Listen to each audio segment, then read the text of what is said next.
Bonjour tout le monde, aujourd'hui je suis de nouveau avec Céline. Oui. Tu es sage-femme et aujourd'hui on va parler de l'épisiotomie et de la déchirure naturelle lors d'un accouchement. Tout à fait. Lors d'un accouchement, il faut savoir que l'épisiotomie n'est pas systématique, déjà. Comme les antibiotiques, quand on est malade. Exactement. C'est pas comme les antibiotiques, c'est pas automatique. Exactement. C'est pas du tout systématique. Alors, je dis pas, il y a 35, 40 ans, hein, bref, nous, quand on est né, oui, c'était systématique parce que bon, c'était novateur, voilà, il fallait pratiquer, etc. Donc là, dans ces cas-là, oui. Mais maintenant, il faut savoir que par exemple, moi, dans mon centre hospitalier, on a un taux d'épisiotomie qui est de 3,4%. Donc c'est vraiment très bas. Ah oui. Très très bas. En gros, quand vous avez la tête du bébé qui passe, on va préférer une petite déchirure qui va se faire le long des fibres plutôt qu'une épisiotomie. D'accord.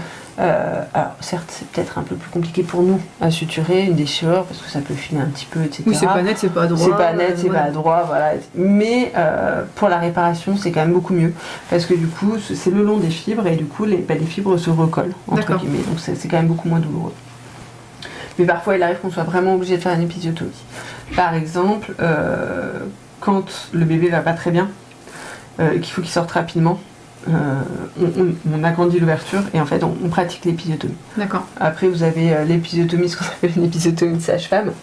C'est un petit truc comme ça. Voilà, c'est juste histoire de et encore. Mais en général, nous-mêmes, ça nous fend le cœur. Et après vous avez l'épisiotomie. Dans ces cas-là, c'est pour utiliser des instruments, etc. Oui, quand il y a besoin, en fait, c'est ça. Hein, voilà, là, c'est pour aider le bébé à sortir au mieux. Alors nous, personnellement, professionnels hospitaliers, nous on n'aime pas faire ça. Bah oui, parce que voilà. C'est pas agréable. Hein. On sait que c'est pas agréable. On préfère une bonne déchirure qu'une bonne épisio.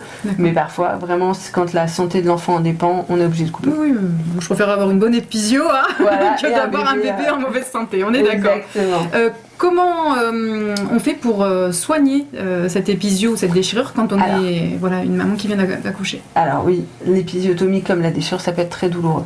Il faut savoir. En fonction de la suture, parce que parfois il arrive que quand l'accouchement a été long, le vagin est légèrement édémacié, donc on a tendance à serrer un petit peu les poings, et forcément quand on serre un petit peu plus les poings, ça peut être légèrement plus douloureux. Après c'est pas Alors, j'ai douloureux parce qu'il y a deux nuances. Il y a douloureux pour les rapports sexuels, mais douloureux surtout au début parce qu'on n'a pas de rapport sexuel juste après l'accouchement. Hein. On essaie de s'asseoir déjà après un épisio. Hein, déjà, j'en ai eu une pour mon premier accouchement. C'est pas agréable. Non. Donc c'est vrai qu'on m'avait passé l'astuce parce qu'il faut pas que ce soit humide cette partie-là, donc de nettoyer et de sécher au sèche-cheveux. Parce que même de tapoter, c'est une catastrophe. Alors, est-ce que le sèche-cheveux un peu de loin, de l'air chaud, tu trouves que c'est une bonne idée ou mais après le problème du sèche-cheveux, c'est qu'il y a quand même des bactéries dans les hélices, et donc ça peut envoyer des petites poussières, des petites bactéries. Donc il faut peut-être nettoyer son sèche-cheveux avant, ou en acheter un spécial tout neuf qui est pas de... Je sais pas. Oui, je sais pas. Après, ce qu'il faut surtout, nous ce qu'on fait, par exemple, moi dans mon centre hospitalier, c'est qu'on injecte de la naropéine, qui est un petit anesthésiant qui va agir 2-3 jours, le temps de début de cicatrisation. Sur les épisios, c'est systématique, on le fait en systématique. D'accord. On peut l'utiliser un peu plus longtemps parce que, moi, l'épisio, ça a été 3 semaines au moins de douleur. C'est quand on s'assit, quand on marche, tout va bien. Mais c'est quand on s'assit que c'est compliqué. Après, il faut le coussin que les gens mettent pour l'hémorroïde là. Exactement. Après, mettre du froid, ça peut aider. D'accord. On peut mettre des serviettes hygiéniques au congélateur. Ok. Ça marche pas mal. Vous mettez au congélateur vos serviettes hygiéniques, comme ça, le froid, ça apaise un petit peu. D'accord. Peut-être pas directement sur la peau, ça parce que sur la serviette hygiénique, en fait, donc il n'y a pas d'humidité, ça ne collera pas. Après, pas hésiter à prendre des antidouleurs, vraiment de manière systématique.